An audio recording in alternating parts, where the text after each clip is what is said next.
Hello everybody, this is Fernando for the latest Urban Legends video. Alright, let's go ahead and we'll do another entry here based on your past suggestions.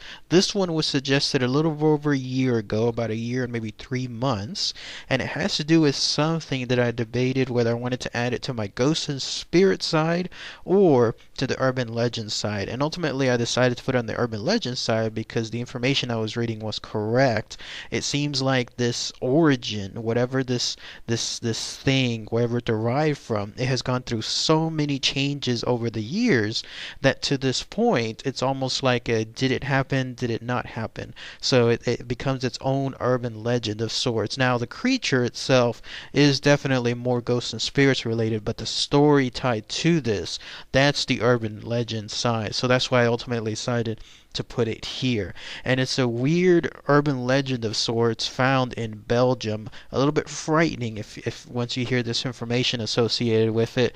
But obviously the way you can avoid it is just not going into this location. But yes, even to this day, this tale and everything tied to it still is a pretty popular urban legend there in Belgium, and it has to do with this thing, whatever it is, called the Deogen, or it's just called Deogen. It could be one word, it could be two words as far as the Deogen part, but in this case, the most commonly cited example is one word, just Deogen, and that is a literal translation of the eyes. That's how it translates to English. So here's all the information associated with it. So what is this Deogen?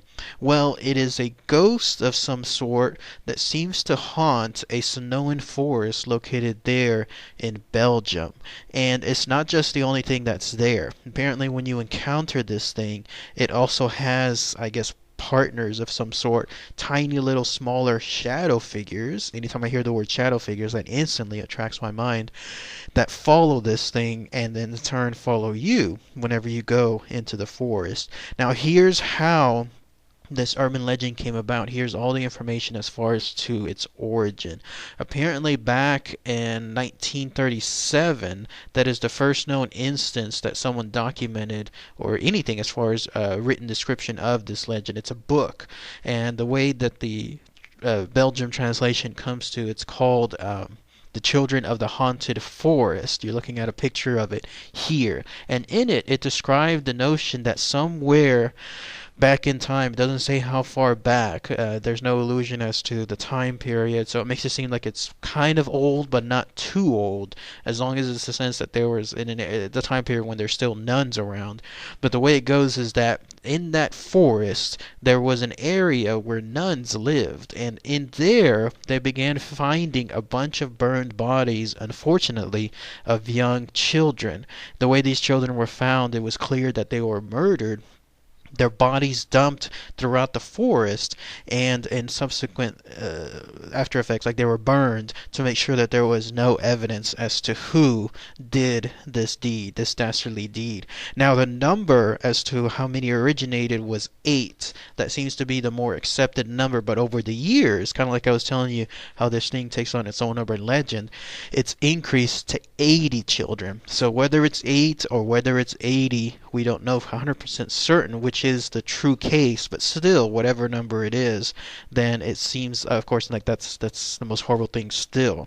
And then also, there's the idea that whoever did this ended up committing, let's say, suicide. Whoever this was, this murderer, according to this book, committed suicide, and then it was never really known who that person was. Presumably they committed suicide and then burned their own body, I guess, within the same blaze that killed the other children. But either case, this murderer was never known, their identity. They were never captured, of course, and brought to trial or anything like that, and there were no other survivors with the killings, so none of the children unfortunately survived. So either way, all of that remains a huge mystery, but still The notion is that yes, somewhere in time in this forest there was these brutal murders, and then after that, that's when this started happening. Apparently, people report this strange mist. It's like a greenish fog of some sort. It's been described as being ghost-like. It moves throughout the forest on its own, and it seems like it has a life of its own. Like it follows cars, especially cars that are passing through the forest, and then it creeps up on them and it tries to make them go off the road. Even then, people also describe that during this encounter, there's the sound of children laughing. I remember reading a meme on Facebook that said one of the most beautiful sounds in the world is a child laughing, unless of course there's no children around. Then it's like the most horrible thing in the world, like it's the most scariest thing. But so imagine something like that in the forest. You know there's supposed to be nobody around you while you're driving, and then you see this mist and you hear children laughing as this mist follows your car. People also report that there's a bloody palm print that slaps on the car window, and while it's there, of course, it's freaking you out, but then it disappears thereafter. There's no evidence of it on the car after you leave the mist. And then there's the aforementioned small black solid figures that I was telling you about. Those would probably freak me out the most. There's just something about having these ghost-like shadow figures, these black shadow figures.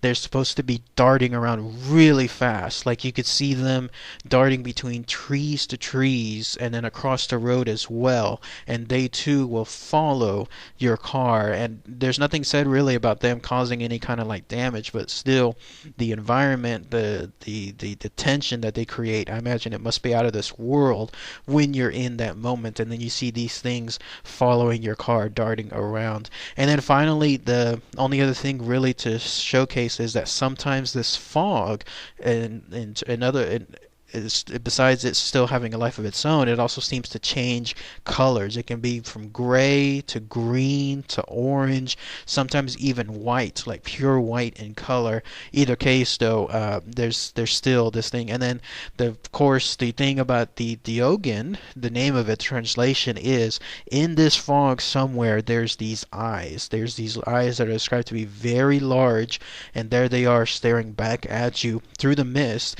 Can you imagine that? Imagine driving through this forest, you see the mist, and you see these eyes somewhere in the distance, larger than life, right in front of your car, basically following the car as you're driving, staring back at you. That would definitely be something to freak out with regards to that. But yes, those are the instances cited with this Deogen. All the tales, all the scary stuff associated with it. Now, as far as what this could be, there's the idea, of course, that this is a forest, and a lot of times in the mornings that there could be true mist that comes around, and then people start seeing their own things because there's not too much, let's say, light still from the sun coming up because it's still early morning. People may see their own things through the mist and then misinterpret it other ways. There's also the explanation that it could just be pure pranks. You know how people are whenever they try to do some bad things. There's some practical jokers that apparently lounge around that forest, not having anything better to do, and they purposely try to scare people. So anyone that travels through that forest, you may encounter, in this case, someone playing a good joke on you. They may make it as real as possible. Like you could see, I could see some of them putting on a black cloak of some sort in the far distance, just running around as quick as possible, and then through the forest as you're driving it'll look like something else entirely different, and that would scare the bejesus out of anybody. And then finally, the last explanation is that it truly is something real, not in a sense that it's like paranormal or something else entirely different, but more along the lines of a real animal, because that forest seems to be the home of a lot of wild boars, and those boars can absolutely run fast. So you can imagine a black wild boar out there, the circumstances with regards to maybe some mist again in the mornings, and you see that thing darting around very quickly, it could come across as something else different. And then it could just be the urban legend itself. Like this thing could be 100% real. This Deogen could be something that's still quote unquote haunts that forest because of all the unfortunate, like the very bad murders that occurred of the children, and then those children became this thing with the eyes as, I guess, its parent, taking care of it, but then also making sure that they know, everyone that comes across the forest knows of its presence. But yes, that's it. That's all the information tied to this urban legend. It seems the easiest way to avoid this urban legend is just don't go through that forest. I'm sure there's probably a road, and you have to, some cases, come across it and pass it for legitimate reasons. But if you don't have to, then just don't cross the road, and you won't have a chance of finding these things come across you, because it seems like that's the only place that they're at. There's nowhere else that they seem to haunt altogether. So, but yes, if anyone has any more info, this fascinating urban legend, this Deogen, please post those comments below. That'd be interesting to hear. Someone from Belgium, someone from near around that Sonian Forest, anyone there that's gone, that's tourists close by. If you know more information about those tales, maybe some people that lived there that you heard, because it seems like, again, with this urban legend taking on a life of its own, it's almost become like a campfire tale of some sort too. Then it'd be interesting to hear if anyone has any more info about how others have described this thing. So, all right, everybody. Thanks again as always. Take care.